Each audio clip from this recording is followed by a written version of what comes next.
દોસ્તો welcome back to my new video. કેમ છો બધા? મજામાં ને મજામાં દેશો। તો આપણે એક ન્યૂ એડ કરી નાખ્યું છે। હા, મોરલો લાવ્યો છે આપણે પાલતાણાલી 10,000 રૂપિયા લીધા છે આપણે પાસે। એક્સ્ટ્રામાં એક મોરલો તો છે જ, તે ઓલા પણ પડ્યો છે આપણે જે પહેલા હાંકતા ને એનો એ જોઈ સામે પડ્યો, કારણ ફેરવવામાં એમાં બહુ લાંબા ટૂંકી પ્રોબ્લેમ થતો હતો, એટલે આ લેવા છે ને હમણાં 2-3 દિવસ તો વિડીયો નહોતા આવતો, એનું કારણ છે આઈફોનમાં આપણે જે એડિટિંગ કર્યું છે ને વિડીયો ડાઉનલોડ નહોતો થતો, એ બધું ઊભું રહી ગયું હતું। માઇન્ડ બધું કમ્પ્લીટ કરીને આસપાસ આપણો વિડીયો ચાલુ થઈ ગયો છે। હવે એડિટિંગનું કંઈક અલગ કરવું તો હેંગ થઈ જશે ફોન।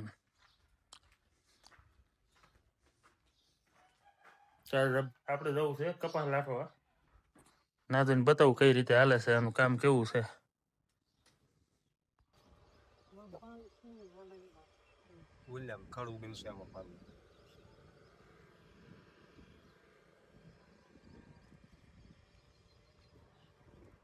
તો આપણે કપાસ લાઠવા આવ્યા છે, બધો 3.5-4 વીઘાનો કપાસ છે, બધો લસાઈ ગયો છે અને આ મોરલાનું કામ એક નંબર છે। હવે આપણે આ બુધા દાદાને પૂછીએ કેમ કામ છે આનું। મોરલાનું કામ સારું છે, પછી દતાળનું કામ સારું છે, કળિયાનું કામ સારું છે, 4 ઇંચનું ખડ છે છતાં કાપી અને પાળી બાંધી દીધી છે। મોરલાનું કામ બહુ સારું છે। આ ભાઈ મારી પહેલેથી બધી ખેતી કરે છે, છોકરો બહુ સારું કામ છે। આપણે પહેલેથી આ દાદાની ખેતી બધી આપણે જ કરવી છે, આંકવાનું બધું આપણને જ કહે છે પહેલેથી। અને આ મોરલો જો અત્યારે આપણે ઓલું કર્યું છે, ગમે એવડું ખડ હોય 4-5 ઇંચનું ખડ હોય ત્યાં સુધી કાપી અને પાળી બાંધી દે છે। આપણી પાસે 28નું કેપ્ટનનું ટ્રેક્ટર છે અને આ મોરલો છે, અને 20 HP છે આપણી પાસે। આ ફોડરાય છે આપણી પાસે। હવે દાદાનું અત્યારે લસાઈ ગયું છે, કમ્પ્લીટ કરી દીધો કપા, અને વરસાદ આવે એવું વાતાવરણ થઈ ગયું છે। હવે આપણે નીકળવું હળવું આપણે ઘર બાજુ। અને આપણે અત્યારે તો આ કપાસ નાનો હતો એટલે પાળી નાની ચડાવી છે, અને આ જે 2 પાળી છે કે નહીં આવડી, આ 2 ભેગી નથી થવા દીધી, એટલે કપાસ ડટાય નહીં અને કામ કરી નાખ્યું છે। અને હવે જ્યારે ખડ થાય ને તો આમાં ફરીવાર મોરલો મેકવાનો છે, એટલે કપાસ મોટો થઈ જાય, આ છોડવો મોટો થઈ જાય ને પછી પાળો આપણે ભેગા કરી દેવું પાછું, અને એટલે ખડે કપાઈ જાય અને 2 કામ થઈ જાય।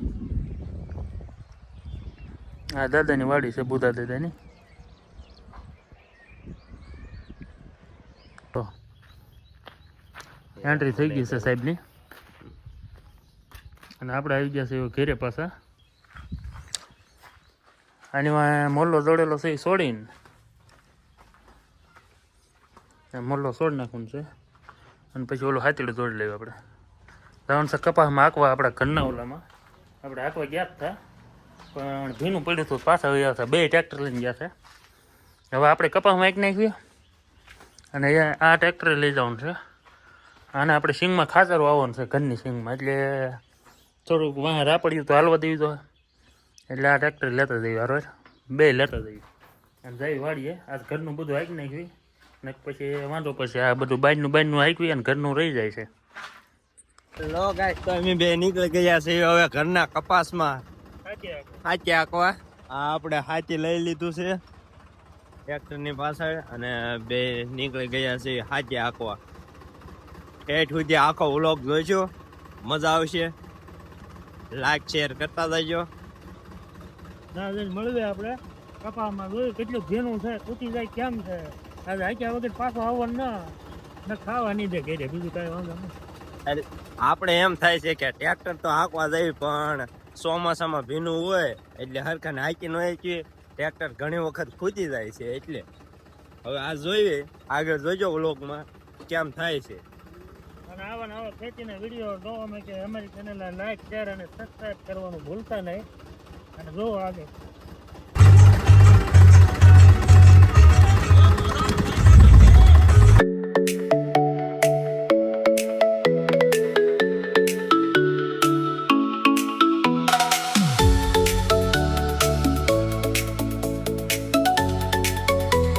તો ગાઈસ આપણે ફાઇનલી પહોંચ્યા છીએ વાડીએ, અને આ કપા છે, આમાં હાંકવાનું છે દાંતી।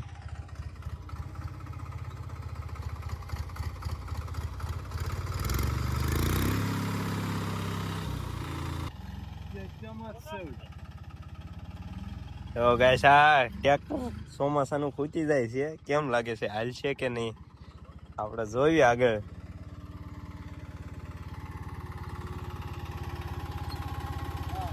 કેમ થા હાલ છે કે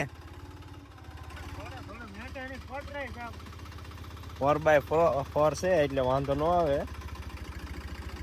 તો ખૂચી તો જાય છે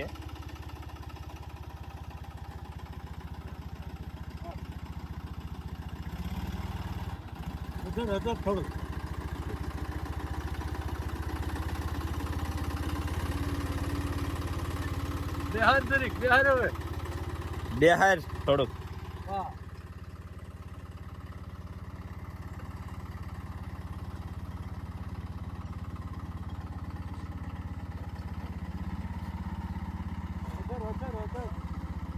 આ કપાસમાં આંકવાનો એટલો ફાયદો કે આ ખડ બધું છે એ નીકળી જાય અને ખેતર ચોખ્ખું થઈ જાય કપા સારો ઉગે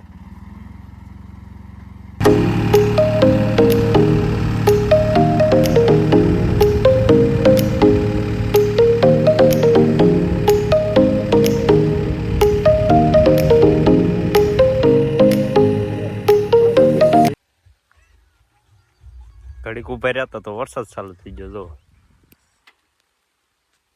હવે કેમ લાગે છે આગળ હાલશે ટ્રેક્ટર કે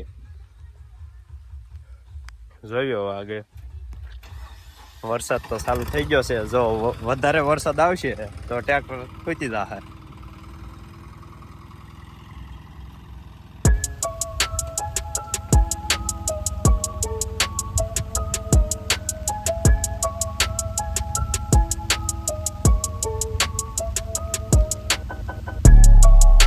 વરસાદ ચાલુ થઈ ગયો છે તો તે ઓલો ટ્રેક્ટર હાકે છે ખૂદતું હાલે છે ટ્રેક્ટર હા જો અહીંયા ફૂલ વરસાદ ચાલુ થઈ ગયો છે હા મને એમ છે કે વરસાદ હાંકવા નહીં દે હવે આ ખડ બધું રહી જશે ગઢાણ થઈ જશે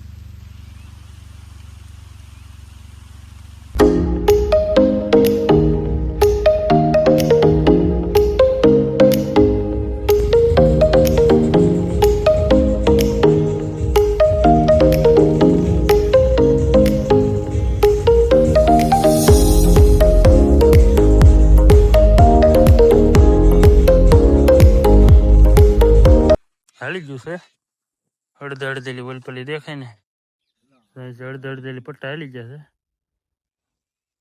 આ એટલું ભીનું પડશે તો ટ્રેક્ટર થમું ખૂતી જાય છે કાઢી લીધું બહાર આપણે નીરવ ભરી લીધો છે નવો ડ્રાઈવર બેસી ગયો છે જુગાડ કરીને નીરવ લઈ લેવું ઓલી વાડીએ લઈ જાવ તો ભેવું આટું અહીંયા કાલે આપણે ઓલું નાનું ટ્રેક્ટર છે લાવ્યો છે બસ એટલે જ પહોંચ્યું અહીંથી આગળ ન ગયું તો પાછું કાઢવું પડ્યું અને આ ટ્રેક્ટર આપણું ફોડરાય છે એટલે હોપટ નીકળી ગયું ફોડરાયનો ફાયદો આવડો અડધા લઈ ચાલી ગયું છે હવે આને વાહર એટલે ડાયરેક્ટ કટર મેકવાનું છે અને ઓલા હેરીકવામ ગઢાણ થઈ ગયું એટલે તો દવાનું પપ લઈને મંડાણા છે એની સિવાય જુગાડ જ નથી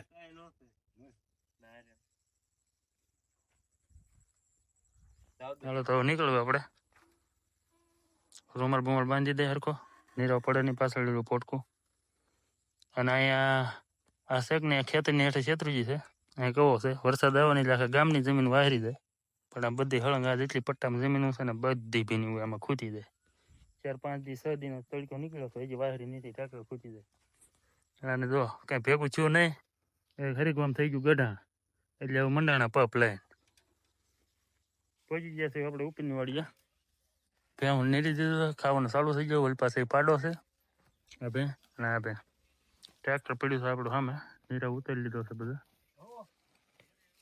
આ ઢાળ્યું છે 70 ફૂટનું અને અહીંયા આપણે મહાદેવ બેહારેલા છે વાડીએ મારા માયાની ને ડેલી પૂજા કરે છે અને બહાર આપણે ગુલાબની કટિંગ કરેલી છે બતાવું તમને આખી વાડી આ ઉપરની વાડી છે મેન વાડી હા પારા છે આમાં એટલે બકાલું કરેલું છે સારું કરી નાખ્યું આ સિંગે આપણે વાવેલી છે આખી વાડી આપણી છે કમ્પ્લીટ ઓલ પેઠે ભૂરિયાની વાડી તે દી હકતા થાય અહીંયા ગુલાબ છે આ કાતરી પેલા ઝીણી એવી હતી થોડાક ટાઈમમાં વરસાદ આવ્યો પછીનો બહુ વધી ગયું છે એમાં હળંગા ઝાડવા થઈ ગયા છે ઉપર અહીંયા ગુલાબ આવેલા છે આ મહાદેવને ચડાવવા હાટું છે ને ગુલાબ કરેલા છે આમાં છે તો આપણો કોન્ટેક્ટ કરી દો તો હિરણ કાકા આપણે લેપટોપ લઈ આવ્યો છે એને આપણે એડિટિંગ કરવા માટે લેપટોપ લેવો છે અત્યારે લઈને જ આવેલા જ આવે છે તો આપણે ઓપનિંગ અહીંયા બસંગદાસ બાપાને મળીએ કરાવી નાખ્યું છે અને આમ લેવા જવા વાળા જો આમ બેઠા છે કોણામાં પ્રસાદના મરી જાય એટલે જો બેસી ગયા છે તો મળીએ પાછા એક નવા વિડીયો સાથે ત્યાં સુધી બધાને બાય બાય